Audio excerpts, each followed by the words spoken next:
Coordinate geometry के अब हम एमसीक्यू करते हैं। इसमें से कुछ क्वेश्चन ऐसे होंगे जो प्रीवियस ईयर आ चुके होंगे, कुछ क्वेश्चन एनसीईआरटी एग्जाम्पलर के होंगे। अब एग्जाम्पलर की इंपॉर्टेंस बहुत ज़्यादा हो जाती है, ध्यान रखना। अब तक आप एग्जाम्पलर को कि पता नहीं आएगा नहीं आएगा, हालांकि अभी भी क्वेश्चन आते थे एग्जाम्पलर से, लेकिन अब एग्जाम्पलर बहुत ज़्यादा इंपॉर्टेंट हो जाएगी। ठीक है, तो मैं आपको इतना ही एडवाइस करूंगा, थोड़ा सा अच्छे से फोकस्ड रहना।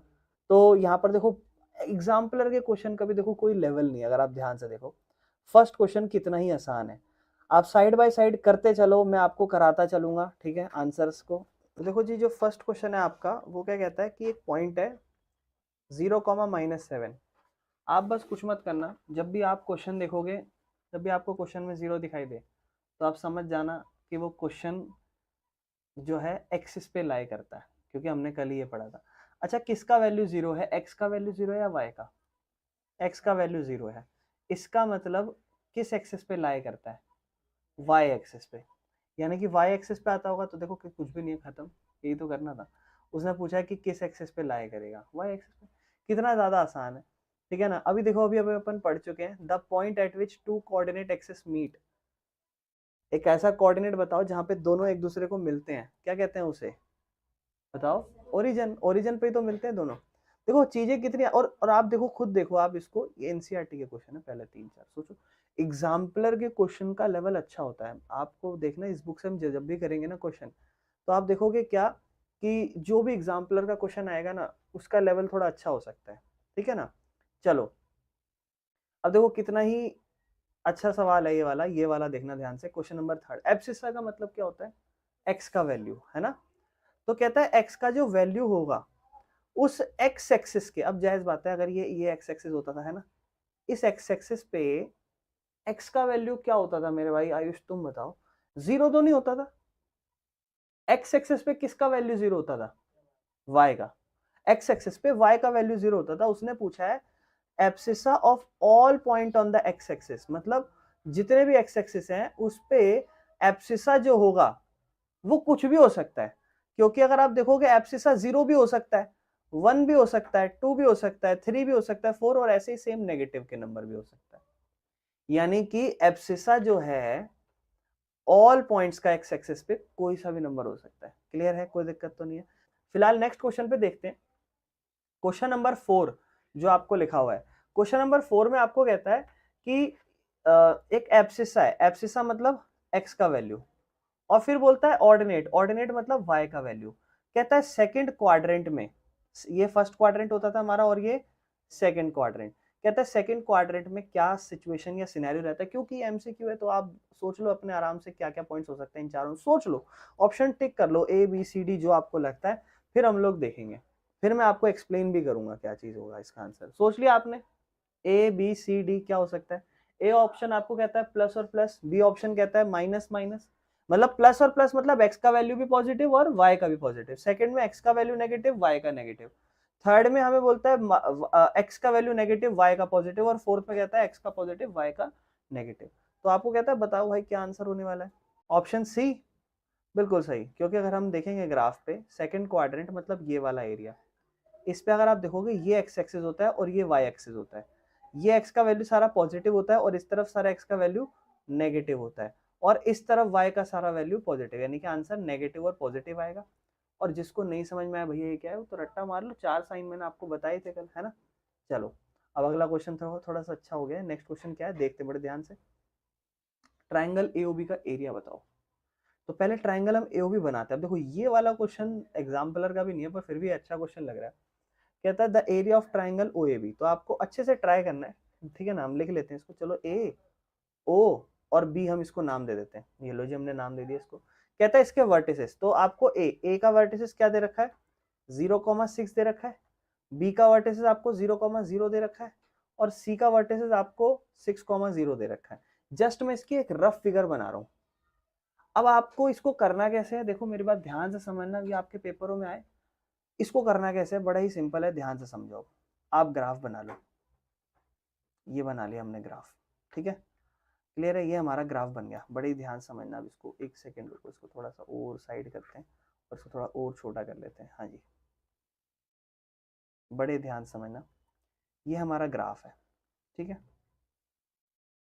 अगर हम इस ग्राफ को देखें तो उसने आपको ट्राइंगल एओबी दिया था, मैं एक बार रफ फिगर पे फोकस कर लेता हूँ, एओबी, और इनके डिफरेंट डिफरेंट पॉइंट्स दे रखे थे। आप बताओ कि आप ग्राफ पे पॉइंट्स प्लॉट नहीं कर सकते? जैसे ये ओ पॉइंट है, ओ पॉइंट क्या है, 0,0, मतलब एक्स का वैल्यू भी 0 और वाई का वैल्यू भी 0। एक्स का वैल्यू वाई का वैल्यू 0 दोनों कहाँ पे आता है? भैया यहाँ पे आता है, यानी कि ये आपका ओ पॉइंट हो गया, ये आपका ओ पॉइंट हो गया जो आपको बोल रहा है 0,0 है। फिर हम आते हैं ए पॉइंट पे। ए पॉइंट पे एक्स का वैल्यू क्या है और y का वैल्यू क्या है, 6। x का वैल्यू 0 तो यही होता है और y का वैल्यू 6 इसी y पे आ जाएगा। तो बनाते हैं 1 2 3 4 5 6, यानी कि ये वो पॉइंट हो गया जहां पे x का वैल्यू क्या है 0 और y का वैल्यू क्या है, कोई दिक्कत तो नहीं। और इस पॉइंट को हम नाम दे देते हैं a पॉइंट। क्लियर है, ये हमारा a पॉइंट हो गया, ये हमारा o पॉइंट हो गया।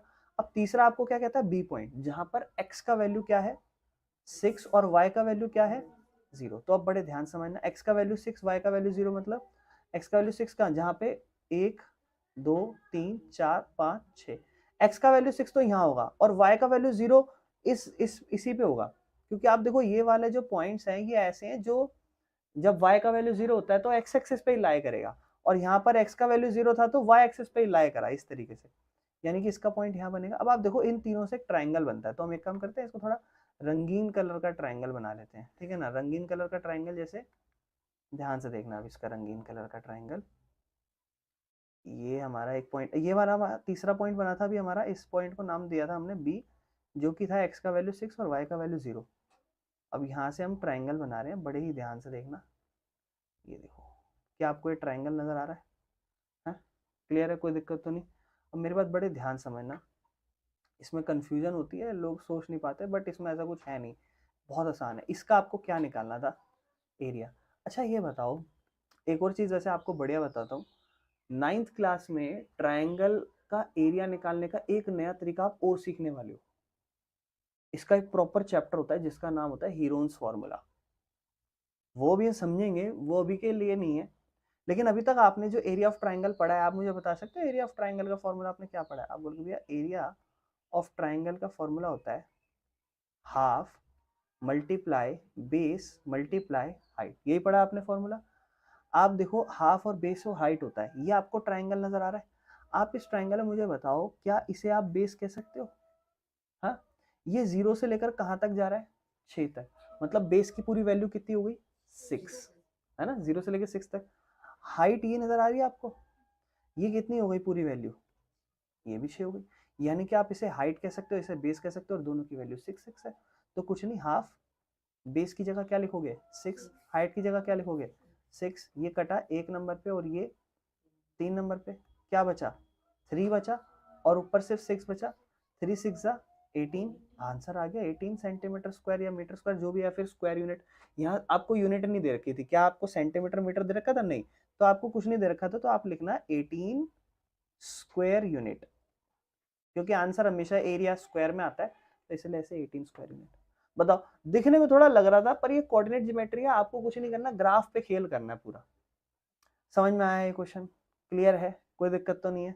नेक्स्ट क्वेश्चन आपको कहता है, क्वेश्चन नंबर जो 6 है, ऑर्डिनेट। ऑर्डिनेट मतलब एक्स का वैल्यू वाई का वैल्यू, वाई का वैल्यू एक्स एक्सिस पे।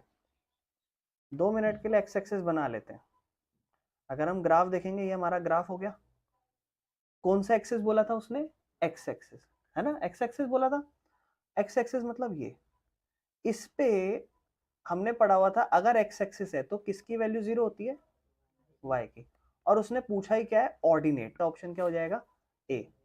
अच्छा, पिछले वाले क्वेश्चन में हमारा 18 स्क्वायर यूनिट था, ये हमारा आंसर आ गया था, ठीक है। नेक्स्ट पे देखते हैं अगला वाला, ये देखो इधर देखो, ये वाला perpendicular distance of point this from x axis, ये क्या है समझते हैं। पहले तो ये पॉइंट बना लेते हैं और एक्स एक्सिस पे फोकस करते हैं। ये जो 4,3 से है कहां, इसको देखते हैं। तो देखो, ग्राफ बनाना रफली, इस पे आपको बनाना है पॉइंट 4,3, तो x का वैल्यू 1 2 3 4 5 तक बना लेते हैं, y का वैल्यू 1 2 3 4 5 तक बना लेते हैं। अब वो जो पॉइंट था वो था 4,3, तो 4,3 पॉइंट बनाते हैं, 1 2 3 4, यहाँ से तो हमारे मन में ऐसी लाइन बनेगी, और एक्स वाई का वैल्यू 3 है, यानी कि 1 2 3, यानी कि यहाँ यहाँ अब देखो, अब आप थोड़ा सा स्मार्ट बनो, चीज़ों को थोड़ा सा ऑब्जर्व करो कि यहाँ आंसर कहाँ हो सकता है। तो x का वैल्यू 1 2 3 4 यहाँ, और y का वैल्यू 1 2 3 यहाँ, यहाँ और यहाँ उसके सामने यहाँ पे पॉइंट होगा। क्या आप ये चीज़ समझ पा रहे हो, ऑब्जर्व कर पा रहे हो कैसे पॉइंट्स प्लॉट करा? जिसको नहीं समझ में आया दोबारा बोलना, मैं समझा दूंगा। क्लियर हुआ कैसे पॉइंट ऑब्जर्व करा? x का वैल्यू 1 2 3 4 ये, और y का वैल्यू 1 2 3 है, ये हमारा पॉइंट हो गया जी। यहाँ पे हमारी x की वैल्यू 4 है और y की वैल्यू 3 है, ये लो हमारा ये पॉइंट हो गया। इस पॉइंट का नाम शायद p दे रखा है, चलो p दे देते हैं, या फिर जो मर्जी है छोड़ो। कहता है इस पॉइंट से, बड़े ध्यान सुनना, इस पॉइंट से परपेंडिकुलर डिस्टेंस बताना है। परपेंडिकुलर का मतलब पता है क्या होता है? परपेंडिकुलर मतलब जैसे मान लो एक लाइन है, इसके ऊपर ये लाइन होती है परपेंडिकुलर, जो उसके साथ मिलकर 90 डिग्री एंगल बनाए। तो कहता है ये पॉइंट और परपेंडिकुलर डिस्टेंस बताना है इस पॉइंट का।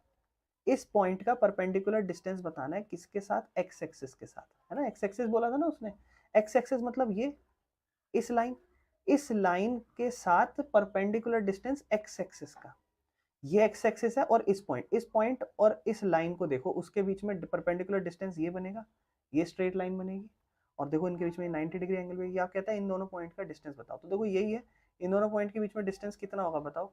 3। ऑब्वियसली बात है, यहाँ तक डिस्टेंस 3 था, तो ये भी डिस्टेंस क्या होगा? समझ में आया? बस इतना करना था। क्लियर है? कोई दिक्कत तो नहीं, यानी कि इसका आंसर 3। चले आगे। नेक्स्ट, ये वाला भी मजेदार पॉइंट, अब देखो इसमें मजा आएगा। ध्यान से सुनो मेरी बात। आपको कहता है ये एक ए पॉइंट है, क्या आपको ए पॉइंट दिख रहा है? कहता है ये बी पॉइंट है। कहता है एब्सिसा ऑफ ए में माइनस करो एब्सिसा ऑफ बी। बताओ कितना ही आसान क्वेश्चन है, और एग्जाम्पलर का है, सोचो, करो ट्राई जरा इसको। अच्छा देखो, दोनों पॉइंट लिखते हैं, आप मुझे बताना ए पॉइंट क्या था। अगर हम देखेंगे तो ए पॉइंट का वैल्यू था -2,3 और बी पॉइंट का वैल्यू था -3,5। फिर उसने लिखा था एब्सिसा ऑफ ए में माइनस करो abscissa of B. Abscissa of A में से एब्सिसा ऑफ बी माइनस करना था। ये पॉइंट ए है, इसका एब्सिसा मतलब इसका एक्स का वैल्यू, क्या? -2। इसका एक्स का वैल्यू क्या है? -3। एब्सिसा ऑफ ए का मतलब -2, इसे माइनस करना है, एब्सिसा ऑफ बी मतलब -3। Answer is -2 minus minus plus 3, 3 में से 2 जाएगा, आंसर इज 1। किस किस का 1 आया? चलो अब आपसे देखो कितना ही आसान सवाल पूछा है।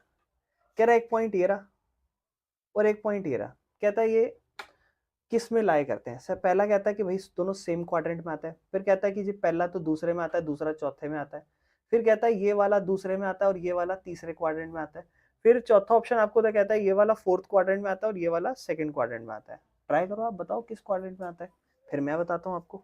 अच्छा देखो, पहला पहला क्वाड्रेंट क्या है, चलो ये बताओ। पहला माइनस पॉइंट क्या है? पहला पॉइंट -5,2 है। दूसरा पॉइंट क्या है? 2,-5 है ना। आप जल्दी से बताओ x का वैल्यू नेगेटिव, ग्राफ जल्दी से मन में ग्राफ सोच लेना। x का वैल्यू नेगेटिव यहाँ होता है, y का वैल्यू पॉजिटिव, यानी कि ये तो किस में आता है? सेकंड, क्योंकि x का वैल्यू नेगेटिव, y का वैल्यू पॉजिटिव, सेकंड में आता है। फिर अगला x का वैल्यू पॉजिटिव, ये रहा, और y का वैल्यू नेगेटिव ये रहा। इसका मतलब कौन सा क्वाड्रेंट?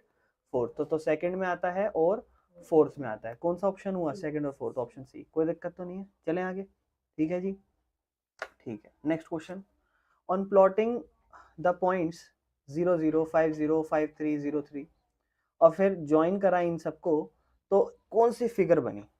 तो कुछ नहीं करना, सबसे पहले तो आपको ये 4 पॉइंट्स दे रखे हैं ओ ए बी सी, और फिर ओ ए बी सी को सारी जो पॉइंट्स बने उन सारे से आपको लाइन को जोड़ना है, और फिर सारी लाइन को जोड़ के एक 4 साइडों का एक फिगर बनेगा। तो वो फिगर रोम्बस होगा, स्क्वायर होगा, ट्रेपेजियम होगा, रेक्टेंगल होगा, ये सोच के आपको आंसर करना है। चलो आओ करते हैं। ये बताओ मुझे, हम पहले पॉइंट्स देख लेते हैं। ओ पॉइंट है 0,0।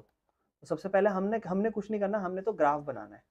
ग्राफ में 0,0 यहाँ होता है, तो ये हो गया हमारा 0,0 से कौन सा पॉइंट है? पहला हमारा ओ पॉइंट है, ओ पॉइंट है, इसको हम नाम दे देते हैं ओ पॉइंट। उसके बाद हमारा ए पॉइंट है 5,0।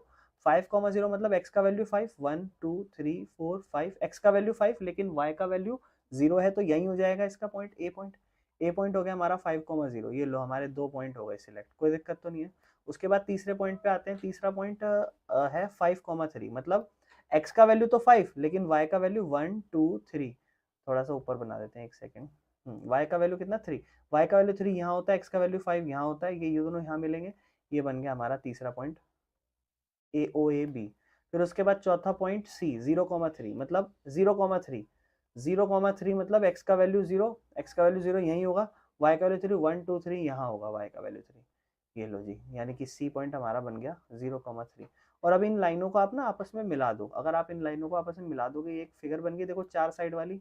यहाँ से आप इसकी साइड देखो कितनी है, ये यहाँ से इसका वैल्यू 5 है, यहाँ से इसका डायमेंशन 1 2 3 3 है, यहाँ से भी इसका डायमेंशन कितना है 3 है, और यहाँ से भी इसका डायमेंशन कितना है 5। कौन सी फिगर लग रही है आपको, ये रेक्टेंगल, रेक्टेंगल लग रही है कि नहीं लग रही, क्लियर है, कोई दिक्कत तो नहीं है, ये हमारी जो फिगर है दैट इज रेक्टेंगल है। चलो अब अगले वाले, ये वाले क्वेश्चन भाई साहब बड़े खतरनाक है, ठीक है।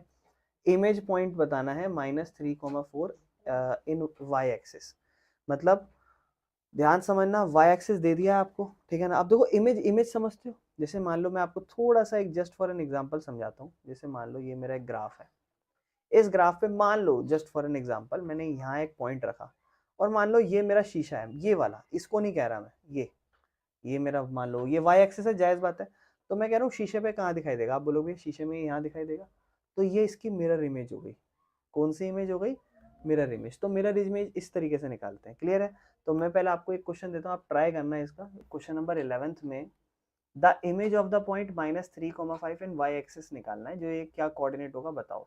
तो पहले हम इस पॉइंट को लिख लेते हैं। अगर हम इस पॉइंट को लिखेंगे तो आप देखो, बड़े ध्यान से देखना, इस पॉइंट पे x का वैल्यू -3 मतलब 1 2 और 3, ये यहाँ पे x का वैल्यू -3 हो गया, और y का वैल्यू 4 1 2 3 4, यानी कि y का वैल्यू, x का वैल्यू -3 और y का वैल्यू 4 यहाँ पे हो गया। अब इसकी ना डिफरेंट मिरर इमेजेस बन सकती हैं। इसकी मिरर इमेज अगर शीशा ये हुआ तो यहाँ बन जाएगी, या इसका शीशा यहाँ हुआ तो यहाँ बन जाएगी, है ना। मिरर इमेज तो कुछ भी हो सकती है, लेकिन हमें क्या बोला है उसने कि मिरर इमेज आपको बनानी है वाई एक्सिस के अकॉर्डिंग। तो वाई एक्सिस ये होता है क्या, नहीं, वाई एक्सिस तो ये होता है, तो इसके अकॉर्डिंग इसकी मिरर इमेज यहीं पे बनेगी। तो आप खुद सोचो, यहीं -3 तक है, तो शीशे के अंदर भी वो यहाँ से यहाँ तक की दूरी, अगर मान लो शीशा यहाँ पर है, तो यहाँ से यहाँ तक की दूरी 1 2 3 है, यहाँ से यहाँ तक की दूरी, तो शीशे के अंदर भी उसकी दूरी 1 2 3 यहाँ तक ही होगी, यानी कि यहाँ पर, और यहाँ से जो हाइट है इस पॉइंट की सेम उतनी वही हाइट होगी, यानी कि यहाँ पर इसकी इमेज बनेगी, तो वो होगा 3,4। ठीक है जी, जो ऑप्शन होगा बी। किस किस ने ये सोचा था ऑप्शन बी, हाँ जी, समझ में आया है क्वेश्चन। चलो अगला देखते हैं। अभी अगला क्या कहता है, कहता है coordination of the reflection. Reflection, अब रिफ्लेक्शन भी सेम, शीशे में भी तो आप रिफ्लेक्शन ही देखते हो, जो आप शीशे में देख रहे हो वो सेम वही तो है जो पीछे है। तो कोऑर्डिनेशन किसका बताना है, ये इस पॉइंट का एक्स एक्सिस में रिफ्लेक्शन बताना है। तो पहले आप इस पॉइंट को लिखोगे 5, -5। अब जब आप इस पॉइंट को लिखोगे 5, -5, पहले आप लाइन ड्रॉ करोगे और आप बोलोगे 5, -5 मतलब x का वैल्यू 5, -5, पहले पॉइंट मार्क कर लो, यानी कि x का वैल्यू 5 1 2 3 4 5, और y का वैल्यू -5, y का वैल्यू -5 नीचे होगा 1 2 3 4 5, y का वैल्यू -5 x का वैल्यू 5 दोनों यहाँ पे मिलेंगे। ये हमारा x का वैल्यू 5 और y का वैल्यू -5 पॉइंट हो गया। अब आपको इसने पता क्या बोला हुआ है, इसने बोला है रिफ्लेक्शन बताओ इस पॉइंट का x एक्सिस पे। तो ये तो हमारा एक्सिस होता है और ये हमारा y एक्सिस होता है, तो हमें इसके अकॉर्डिंग बताना है। तो इसके अकॉर्डिंग ये यहाँ दिखाई देगा, इसके अकॉर्डिंग यहाँ दिखाई देगा कि नहीं देगा। तो इसके अकॉर्डिंग जहां पर 5 तक दूरी है तो वहां भी 5 तक होगी, और यहाँ के अकॉर्डिंग जो हाइट है -5, तो वहां के अकॉर्डिंग भी क्या होगी +5 है ना। शीशे में 1 2 3 4 5, यानी कि इस पॉइंट पे x का वैल्यू भी 5 होगा, y का वैल्यू भी 5 होगा, ये हमारा मिरर इमेज बनेगा। ऑप्शन बी क्लियर है, समझ में आया, कोई दिक्कत तो नहीं है। ठीक है जी, चलें नेक्स्ट पे चलें। अब ये वाला क्वेश्चन भी भाई बहुत आता है, ये वाला 13th क्वेश्चन, ये भी मैंने एक दो बार देखा हुआ है इस क्वेश्चन को। डिस्टेंस बताओ इस पॉइंट का ओरिजिन से। इवन ये क्वेश्चन तो ऐसा है जो 10th वालों के भी बहुत आता है, ठीक है ना, क्योंकि कोऑर्डिनेट ज्योमेट्री वहां पे भी है, ध्यान रखना, ठीक है ना। यहाँ पे तो फिर भी ठीक लेवल के, वहां भी कोई बहुत ज्यादा मुश्किल लेवल की नहीं है, लेकिन हाँ जिसको ये समझ नहीं आता फिर वहां प्रॉब्लम होती है, तो ध्यान रखना जी, ठीक है। डिस्टेंस बताना है पॉइंट ओरिजिन से। अब ये देखो, इधर देखो, ये आप ग्राफ बना लोगे, ये आपका ओरिजिन है, फिर आप x का वैल्यू 4 3, चलो अब यहीं पे देख लेते हैं। तो इधर देखो कुछ भी नहीं है इसमें, ये हमारा ओरिजिन हो गया, इस ओरिजिन से ही तो बताना है, ओरिजिन से किसकी दूरी 4 और 3 की, मतलब एक पॉइंट है जिसका 4 और 3 वैल्यू है, यहाँ पॉइंट होगा वो। तो देखो 1 2 3 4 और y का वैल्यू 1 2 3, यानी कि x का वैल्यू 4 y का वैल्यू 3 यहाँ, और यहाँ से आपको इस पॉइंट की दूरी बतानी है। तो ये क्वेश्चन अब अच्छा हो गया। अब कैसे अच्छा हो गया समझो। आप क्या करोगे, इस पॉइंट को आप ऐसे मिला दोगे। देखते हैं आप में से कौन बता पाता है। बताओ इसकी दूरी कितनी है। इसकी दूरी में आपको क्या करना है, इसे एक ट्राइंगल बनाना है। क्या ये एक ट्राइंगल नजर आ रहा है आपको? आप बताओ क्या ये वैल्यू चाहिए ना आपको? आपको तो ये चाहिए। अच्छा ये 90 डिग्री है, इसे आप बेस मान लो, इसे आप परपेंडिकुलर मान लो, और इसे आप हाइपोटेनस मान लो। पाइथागोरस दिख रही है आपको? अब देखो पाइथागोरस हमने 8th क्लास में सीखी है, तो चीजें आती रहती हैं। अब जो बच्चा एकदम से 9th में घुसता है ना, तो उसको लगता है कि 9th से अच्छे से पढ़ेंगे, लेकिन बेस वीक होता है, उसे पता ही नहीं होता है ये क्या चीज है, ये तो हमें पहली बार देखे। अब ये 7th में आ जाते हैं देखो पाइथागोरस। अब आपको कुछ नहीं करना, आपको पता है पाइथागोरस कहता है हाइपोटेनस का स्क्वायर बराबर बेस का स्क्वायर प्लस परपेंडिकुलर स्क्वायर। मैं थोड़ा सा इंट्रो दे देता हूँ, इसका ध्यान रखना। एक राइट एंगल ट्राइंगल, एक ऐसा ट्राइंगल जिसका एक एंगल 90 डिग्री हो, तो 90 डिग्री के सामने वाली साइड को हम हाइपोटेनस कहते हैं, और नीचे वाली साइड को हम बेस कहते हैं, और साइड वाली जो 90 डिग्री एंगल बना रही है हाइट की तरह, उसे हम परपेंडिकुलर कहते हैं। और पाइथागोरस लगाते हैं, जो पाइथागोरस ये कहती है कि इस हाइपोटेनस का स्क्वायर बराबर होता है इस बेस के स्क्वायर के प्लस इस परपेंडिकुलर के स्क्वायर के। अब आप देखो इस क्वेश्चन में अगर आप देखोगे तो आपको ये चीज पता होनी चाहिए और ये चीज पता होनी चाहिए। आप बताओ ये पॉइंट आपका 4,3 वैल्यू रिप्रेजेंट कर रहा है, यानी कि यहां से यहां तक की आपकी दूरी कितनी है? आप कहोगे भैया 4 है। यहां से यहां तक की आपकी दूरी कितनी है? आप कहोगे भैया 3 है।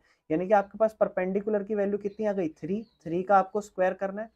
आपके पास बेस की वैल्यू कितनी है? आप बोलोगे 4। 4 का स्क्वायर करना है और उसमें उन दोनों को जोड़ देना है, तब आपके पास किसका स्क्वायर आएगा? हाइपोटेनस। एक्चुअल में आपको हाइपोटेनस चाहिए। देखो नेक्स्ट स्टेप में ये हाइपोटेनस का स्क्वायर है। 4 का स्क्वायर क्या लिखोगे? 16। 3 का स्क्वायर 9। जिसको नहीं पता ये 4 का स्क्वायर कैसे लिखते हैं? 4 मल्टीप्लाई 4, ठीक है ना। और 3 का स्क्वायर मतलब 3 की पावर 2, 3 6, कौन बोला 6? 3 3 जा 9, 4 4 जा 16, ठीक है। तो 16 और प्लस 9 कितना हो जाएगा?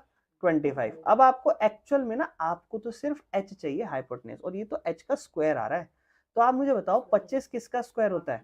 25 5 का स्क्वायर होता है ना। और ये भी हाइपोटेनस का स्क्वायर। तो स्क्वायर को स्क्वायर से अगर हम इग्नोर करें तो h का वैल्यू क्या हो जाएगा हमारे यहाँ पे? 5। हालांकि ध्यान रखना स्क्वायर से जब रूट हटता है तो दो वैल्यू आती है, एक पॉजिटिव और एक नेगेटिव, है ना। लेकिन अभी क्योंकि आप ये इसका भी बता, आगे जाके हम सीखेंगे, लेकिन अभी आप इतना समझ लो क्योंकि लेंथ है, length can not be negative, तो इसी को हम डायरेक्ट h इक्वल टू 5 लिख देते हैं। यानी कि हमारी वैल्यू कितनी आ गई? 5। अब समझ रहे हो इसका डिस्टेंस 5 कैसे आया? इसमें लगी पाइथागोरस। क्वेश्चन नंबर 14 कहता है कि the distance between the reflection of point P and the coordinate axis. अच्छा अब इस बार तो थोड़ा डिफरेंट चीज हो गई। तो डिस्टेंस निकालना है, रिफ्लेक्शन इस पॉइंट की, ये एक पॉइंट है P, और इसी की जो एक रिफ्लेक्शन है उसके बीच की दूरी पता लगानी है। मतलब डिस्टेंस पता लगाना है किस चीज का? इस पॉइंट की इसी की रिफ्लेक्शन के साथ। इसमें आपको देखो ध्यान से सुनना, डिस्टेंस पता लगाना है between the reflection of P। तो P पॉइंट को पहले लिख लेते हैं, हम ग्राफ बना लेते हैं। अगर मैं P पॉइंट को लिखूं तो x का वैल्यू -5, 1 2 3 4 5, -5 ये वाला पॉइंट, और y का वैल्यू 12, तो बहुत बड़ा हो जाएगा। 1 2 3 4 5 6 7 8 9 10 11 12, मान लो यहाँ कुछ इस तरीके से। ये एक पॉइंट है जहां पे आपका -5 और 12 आ रहा है। अब आपको ये एक पॉइंट है, अब समझना ध्यान से, इस पॉइंट को हम पॉइंट P कह देते हैं, जो उसने लिखा हुआ है।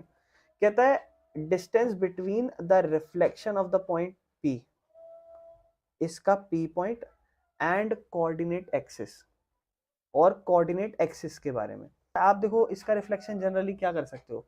अब बोलोगे भैया हम तो इसका रिफ्लेक्शन एक पॉइंट यहाँ लिख सकते हैं, एक ये हो सकता है इसका रिफ्लेक्शन, और क्या हो सकता है, एक इसका रिफ्लेक्शन ये हो सकता है यहाँ पे कहीं पे, इस साइड पे। यहाँ तो नहीं होगा ना।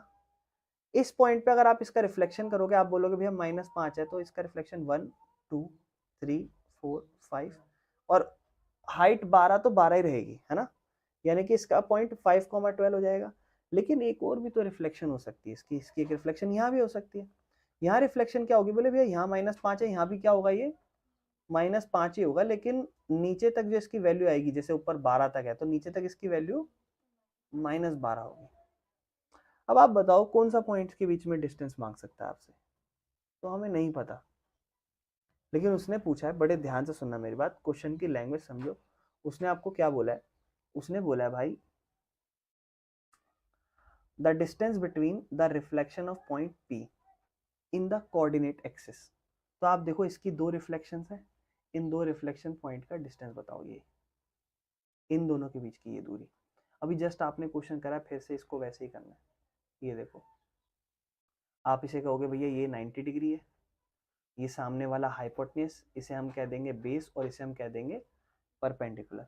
यहाँ से -5 की दूरी है, यहाँ से कितने की दूरी है, -5, है ना, नहीं, यहाँ से 12 की दूरी है और यहाँ से भी 12, टोटल दूरी कितनी हो गई, 24। और ये दूरी कितनी है, -5 और इधर 5, टोटल कितनी, 10, यानी कि ये चाहिए। तो वापस से आप पाइथागोरस यूज करोगे, हाइपोटेनस का स्क्वायर बराबर बेस का square plus perpendicular square. Hypotenuse का स्क्वायर आपको निकालना है, बेस का स्क्वायर मतलब ये 10 का स्क्वायर, है ना, प्लस परपेंडिकुलर मतलब ये कितना, 24, 24 का स्क्वायर, 10 का स्क्वायर आप लिख दोगे 100, 24 का होता है 576। ठीक है, कुछ नहीं करना है, 24 को 24 से मल्टीप्लाई करना है। उसके बाद आपका आंसर आएगा 676। बता सकते हो 676 किसका स्क्वायर होता है, 26 का स्क्वायर होता है, ध्यान रखना। ठीक है, तो h का वैल्यू 26 आ जाएगा, यानी कि उनके बीच में दूरी कितनी है, 26। क्लियर है, समझ में आया। लास्ट क्वेश्चन आपको कहता है x + 3,5 है और ये इसके बराबर है, तो x और y की वैल्यू बताओ। तो देखो ध्यान से देखो, आपको क्या कहता है, x + 3,5, ये पॉइंट है, x + 3,5, मतलब ये कोऑर्डिनेट है x का और ये कोऑर्डिनेट है y का। कहता है ये बराबर है, किसके बराबर है, कहता है बराबर है 2, 2 - y, 2, 2 - y के, यानी कि इसका ये x का कोऑर्डिनेट और इसका ये y का कोऑर्डिनेट। कहता है जब ये एक दूसरे के बराबर है तो x और y दोनों की वैल्यू बताओ। तो हमें x की वैल्यू चाहिए और हमें y की वैल्यू चाहिए। हाँ जी, मेरी बात ध्यान समझना। अब आपको पता है ये x इस x के बराबर होगा, है ना, यहाँ वाला जो x है वो उस वाले x के बराबर होगा, यानी कि x + 3, ये जो x का कोऑर्डिनेट है ये इस किसके बराबर होगा, 2 के। तो यहाँ से आप x की वैल्यू निकाल लोगे, आप 3 को उधर भेज दोगे, तो x का वैल्यू आपका हो जाएगा 2 - 3। क्लियर है ये चीज, यहाँ से आपकी x की वैल्यू क्या आएगी, -1 आती है ना आपको ये चीज, तो क्लियर है ना, इसमें कोई दिक्कत तो नहीं। प्लस का 3 इक्वल के उस तरफ जाता है, माइनस का 3 होता है। सेम ऐसे ही यहाँ पर y, ये y इस y के बराबर है, यहाँ पे जो y है उसकी वैल्यू कितनी है, 5, और उस तरफ जो है बराबर में वो 2 - y है। ठीक है ना, क्या है, 5 = 2 - y।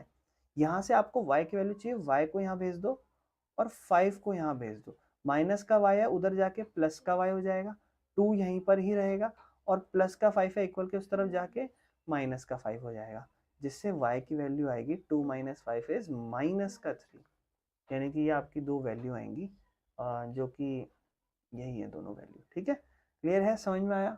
तो ये हमें x और y के कोऑर्डिनेट्स निकालने थे। क्लियर है, कोई दिक्कत तो नहीं है। तो हमने इसके MCQ करे हैं, ठीक है ना आज। इसके बाद फिर हम नेक्स्ट क्लास में कोशिश करेंगे इसके शॉर्ट क्वेश्चन आंसर और लॉन्ग, ठीक है ना।